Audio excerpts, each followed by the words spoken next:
esa confesión acerca de la caída del hombre, del pecado y su castigo. Vamos a ver el punto número 1.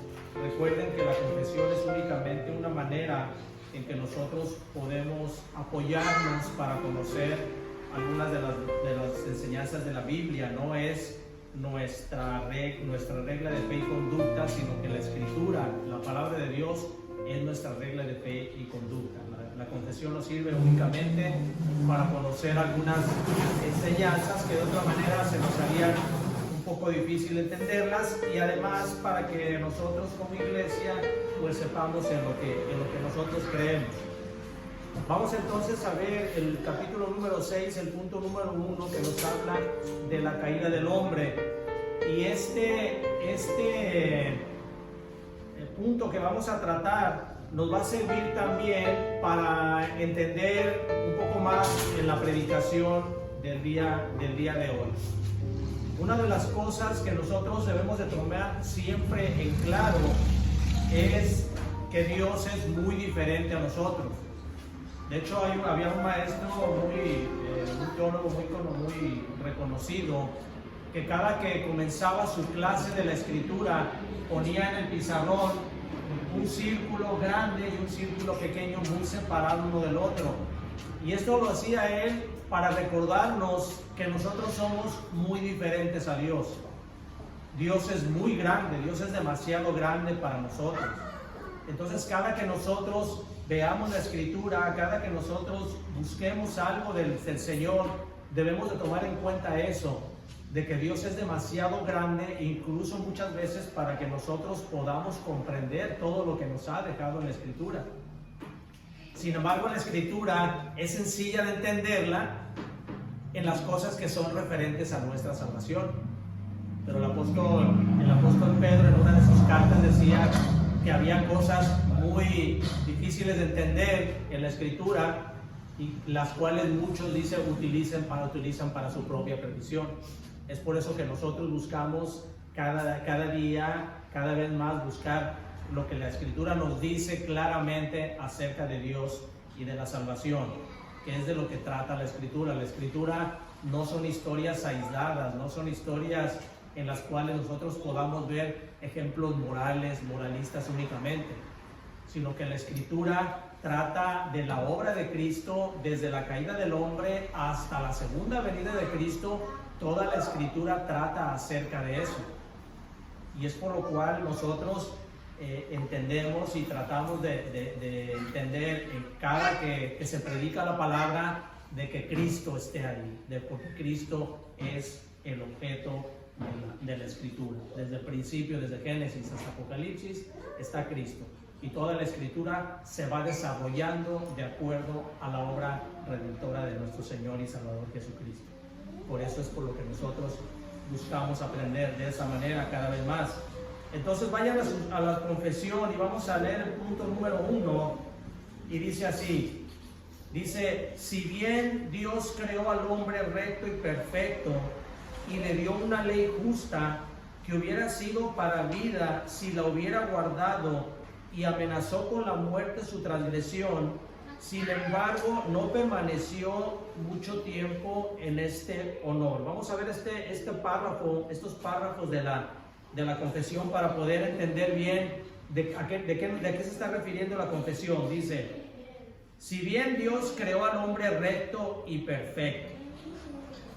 Dios, tal como dice aquí en la confesión, crea al hombre recto y perfecto. Abran sus Biblias en Eclesiastés capítulo 7 y el versículo 29. Eclesiastés está después de Proverbios. Es más fácil encontrarlo porque Proverbios es un poquito más conocido, está casi en la mitad de la Escritura. Entonces vayan a Proverbios capítulo 7. Perdón, Eclesiastés capítulo 7 y en el versículo 29 dice así: he aquí solamente esto he hallado, que Dios hizo al hombre recto, pero ellos buscaron muchas perversiones.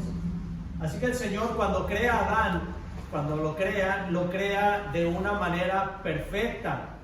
Y podrán decir, bueno, yo tengo entendido que el único perfecto es Dios, y efectivamente, Dios es el único perfecto, Dios es la perfección. Sin embargo, al momento de que crea a Adán, lo crea de una manera, como dice la Escritura, lo crea de una manera con perfección, sin embargo, lo crea mutable. O sea, es perfecto, pero Adán puede cambiar. Dios es inmutable. Dios es el mismo ayer, hoy y siempre. Dios no cambia. Dios tiene una perfección inmutable. Sin embargo, cuando se refiere aquí en la Escritura a que Dios hizo al hombre recto y perfecto, está hablando de que efectivamente lo hizo a su imagen y semejanza. Dios hizo al hombre a su imagen y semejanza, de tal manera que había una cierta perfección en él. Sin embargo, como les comento, el hombre tenía la facultad de cambiar. Es decir, como lo vamos a ver más adelante, él tenía la facultad de pecar. Pudiéramos nosotros decir, entonces, ¿por qué el Señor nos deja a nosotros en libertad de escoger a Dios o no escogerlo, en vez de que Él sea el que nos escoja y de que Él sea el que nos cambie? No, porque si Adán con esa perfección que fue creado cayó, imagínense nosotros, si el Señor no nos eligiera, no transformara nuestro corazón, nosotros estuviéramos más perdidos todavía. Es por eso que Adán fue realmente un buen representante de nosotros, simplemente que tenía él esa facultad de pecar o de no pecar. Entonces, como dice, si bien Dios creó al hombre recto y perfecto y le dio una ley justa, ahora, ¿a qué se refiere con que le dio una ley justa? Dios le dio a Adán escrita en su corazón la ley de Dios. Dios da a todos los hombres escrito en el corazón su ley. No le dio a Adán la ley escrita como se las dio posteriormente a los judíos por medio de Moisés en el monte Sinaí. Sin embargo, todo hombre y mujer, todo ser humano nace con la ley escrita en su corazón, con la ley de Dios escrita en su corazón. Lo que pasa es que nosotros tenemos nuestra naturaleza caída por el pecado de Adán, que nosotros no somos capaces de cumplir esa ley de Dios. Hasta que nuestro corazón es regenerado, es cuando nosotros estamos capacitados para poder cumplir esa ley, y no en una manera perfecta. Así de que cuando Dios le da esa ley, que dice que le dio una ley justa, ¿y a qué se refiere que aunque le dio una ley justa? Le dio una ley justa porque sigue diciéndola aquí en la confesión, dice una ley justa que hubiera sido para la vida si la hubiera guardado, y amenazó con la muerte su transgresión. Vayan a Génesis capítulo 2, versículo 17, y vamos a ver cómo es que el Señor le da a Adán esa facultad y esa ley justa en su corazón para poder hacer las cosas que se le demandaban. Dice Génesis capítulo 2 y versículo 17, dice así.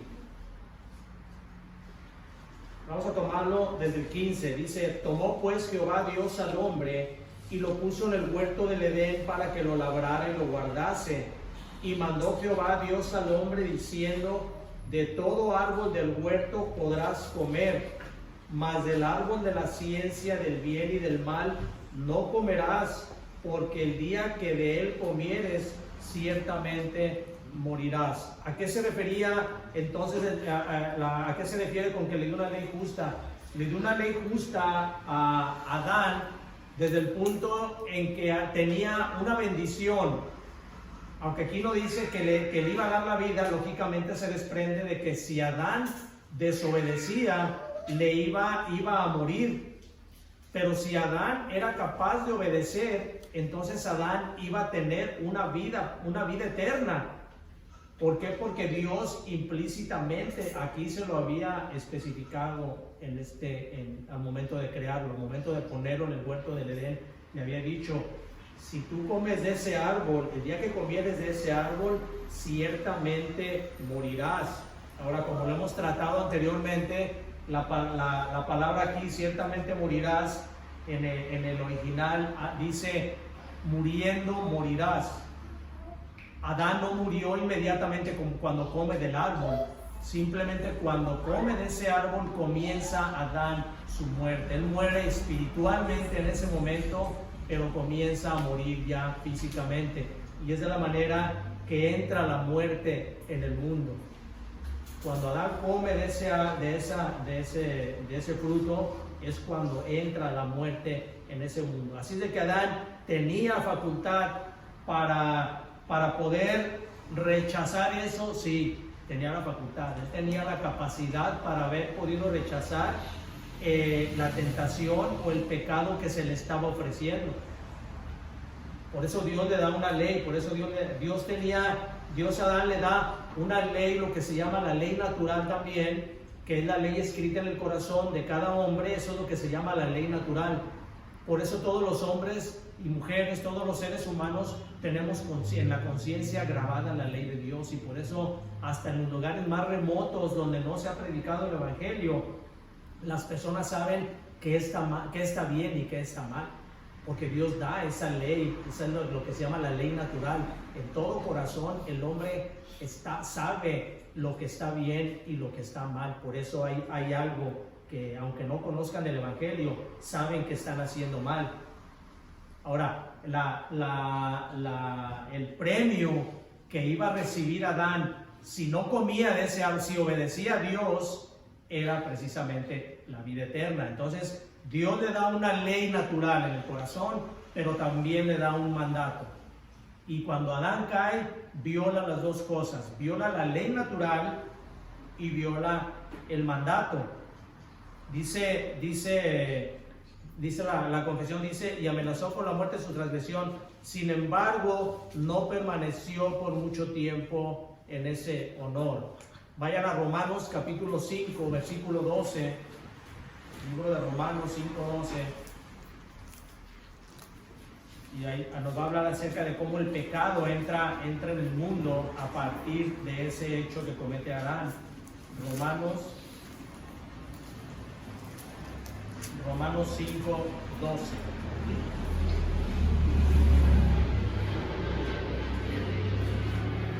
Dice, por tanto, como el pecado entró en el mundo por un hombre, y por el pecado la muerte, así la muerte pasó a todos los hombres, por cuanto todos pecaron. Cuando cae Adán, entonces, el pecado de Adán es transmitido a toda la raza humana. Cae Adán como nuestro representante, nombrado por el Señor. Adán cae y ese pecado es transmitido a todos los seres humanos. Es por eso que nosotros tenemos la necesidad de un Salvador, porque de otra manera nuestro pecado no nos permite acercarnos a Dios. La santidad de Dios no permite que nosotros podamos acercarnos si no es que hayamos sido regenerados por medio de nuestro Señor Jesucristo. Es el único camino, como dijo el Señor.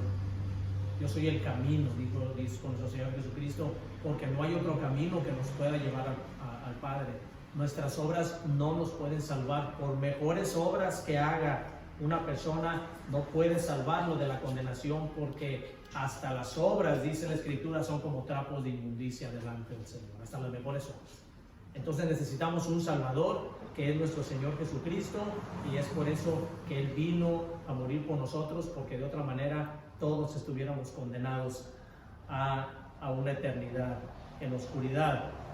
Sigue diciendo la confesión: sin embargo, no permaneció mucho tiempo en este honor, usando Satanás la sutileza de la serpiente para subyugar a Eva, y entonces a través de ella seduciendo a Adán, quien sin ninguna coacción deliberadamente transgredió la ley bajo la cual habían sido creados, y también el mandato que les había sido dado al comer del fruto prohibido. Dice, parafraseando esto, dice que Satanás entonces engaña a Eva para que sea, dice, y entonces ella seduciendo a Adán, y esto es muy importante, el cual dice, quien sin ninguna coacción O sea, sin ninguna presión, Adán deliberadamente transgrede la ley de Dios, la ley en su corazón y el mandamiento que le había sido dado del comer del fruto prohibido. Entonces, Adán es el responsable directo del pecado, no es Eva. Adán es y la Escritura lo dice claramente, Adán es el responsable. Vamos a ver ahorita en la Escritura cómo él fue el responsable porque a él se le había dado el mandamiento. Adán era el responsable porque Adán, cuando fue creado, no había sido creada Eva todavía, cuando a Adán se le dijo, porque el día que tú comieres de ese árbol, ciertamente morirás. Él tenía la responsabilidad de haber hecho guardado el mandamiento que el Señor le había dado. Ahí mismo en Génesis capítulo 3 y versículo 1 podemos encontrar la manera en que fue engañada Eva por medio de la serpiente, que era Satanás. Génesis capítulo 3 versículo 1 dice: pero la serpiente era astuta más que todos los animales del campo que Jehová Dios había hecho, la cual dijo a la mujer: con que Dios os ha dicho, no comáis de todo árbol del huerto. Y la mujer respondió a la serpiente: del fruto de los árboles del huerto podemos comer. Y fíjense lo que dice el versículo 3: pero del fruto del árbol que está en medio del huerto dijo Dios: no comeréis de él, ni lo tocaréis, para que no muráis. El Señor no les había dicho que no lo tocaran. Eva ya había de alguna manera tergiversado la palabra que probablemente, o bueno, no probablemente, que Adán le había transmitido. Pero fíjense,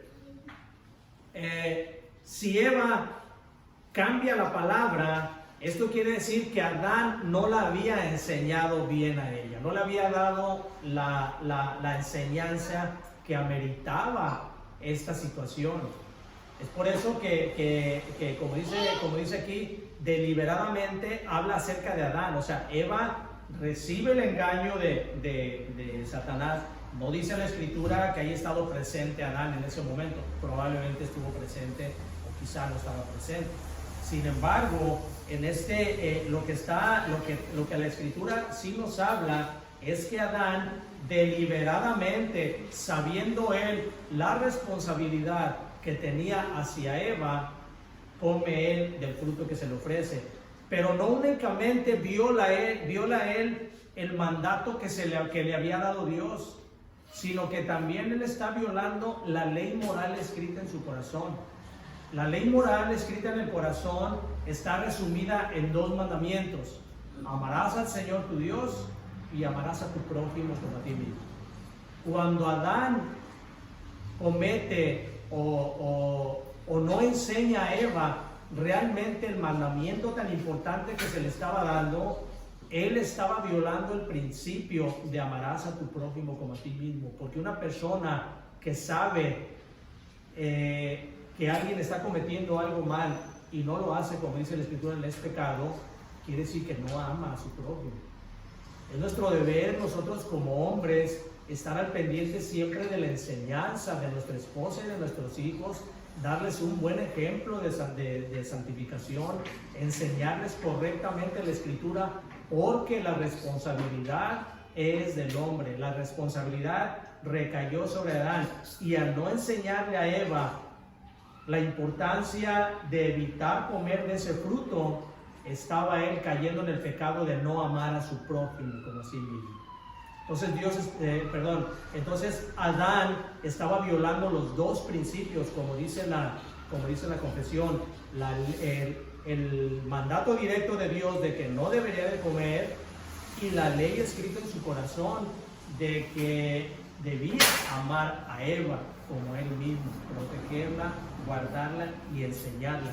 Eso es lo que ocasionó que a raíz de ese pecado tan grave que comete Adán de desobediencia, porque ese es el pecado original, el pecado de desobediencia, fuera transmitido a toda la raza humana. Entonces, en 2 Corintios y 1 Timoteo podemos encontrar también cómo Eva fue la que fue engañada, pero la responsabilidad cae directamente sobre Adán. Dice el último párrafo de este versículo, de este versículo, dice: lo cual agradó a Dios, conforme a su sabio y santo consejo, permitir, habiéndose propuesto disponerlo para su propia gloria. ¿Por qué nos habla aquí acerca de lo cual agradó a Dios esto que pasó? ¿Cuál fue del agrado de Dios? Dice, conforme a su santo y sabio consejo, permitir eso, habiendo dispuesto para su propia gloria. Y esto va relacionado con lo que les comenté al inicio. Dios es mucho más grande que nosotros. Hay cosas que nosotros no podemos comprender, como dice la Escritura.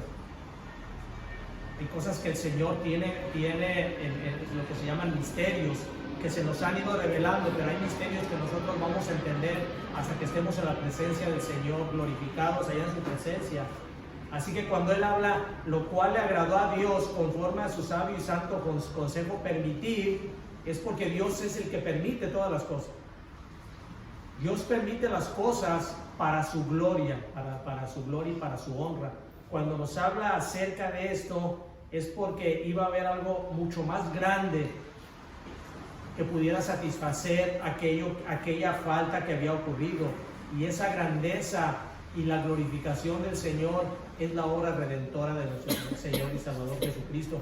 Cuando nosotros vemos la obra que hizo Cristo en toda la extensión del conocimiento, podemos ver y no podemos ni siquiera comprender cómo es que un Dios santo, perfecto, bueno, pudo haber tomado la decisión de hacerse hombre, o sea, rebajarse hasta lo más bajo, como dice la Escritura, tomar forma de siervo. Dios, el Dios creador del universo, el perfecto en santidad, ¿cómo es posible que hubiera decidido tomar esa forma de siervo y ir hasta la muerte en la cruz, para que los pecadores, aquellos que ofendimos a Dios, hubiéramos tenido la oportunidad de tener vida eterna?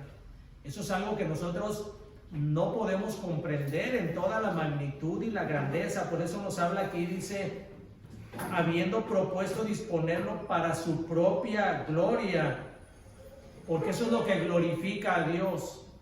La salvación de todos y cada uno de los pecadores que Dios decidió salvar ha sido para su gloria, para glorificar a Cristo, para glorificar al Dios, al Hijo de Dios que vino a morir por nuestros pecados en aquella cruz.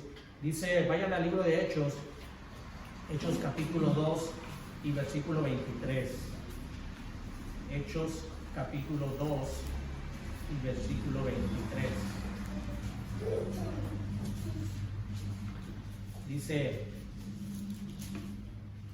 a este, está hablando de Cristo, entregado por el determinado consejo y anticipado conocimiento de Dios, prendisteis y matasteis por manos de inicuos, crucificándole. A este, entregado por el determinado consejo y anticipado conocimiento de Dios. Dios tiene todo ya previsto, como dice aquí, el cual agradó a Dios conforme a su sabio y santo consejo permitir. Todas las cosas están previstas por Dios. Nada escapa a las manos de Dios. Todo lo que ocurre, aun las cosas que nosotros vemos como malas, todas las cosas ocurren porque Dios lo permite así. Y porque todo esto es para su gloria, para la gloria de su bondad, para la gloria de su grandeza. Todo es para Él y por medio de Él es para glorificarse. Cuando Dios permitió la muerte de su Hijo, es porque Él ya lo tenía anticipado, meditado, y porque así lo tenía ya previsto. Y esto era para glorificarse por la salvación que iba a dar a todos los pecadores que de otra manera no podían tener entrada al reino de los cielos. Y nosotros le damos gloria al Señor por esto, porque de otra manera nosotros estuviéramos también en camino a la condenación. Este es el punto número 1 que vamos a tratar del capítulo 6. No sé si tengan alguna pregunta, alguna duda respecto a esto, algún comentario. ¿No? Muy bien. Vamos Vamos a ponernos de pie, hermanos, y vamos a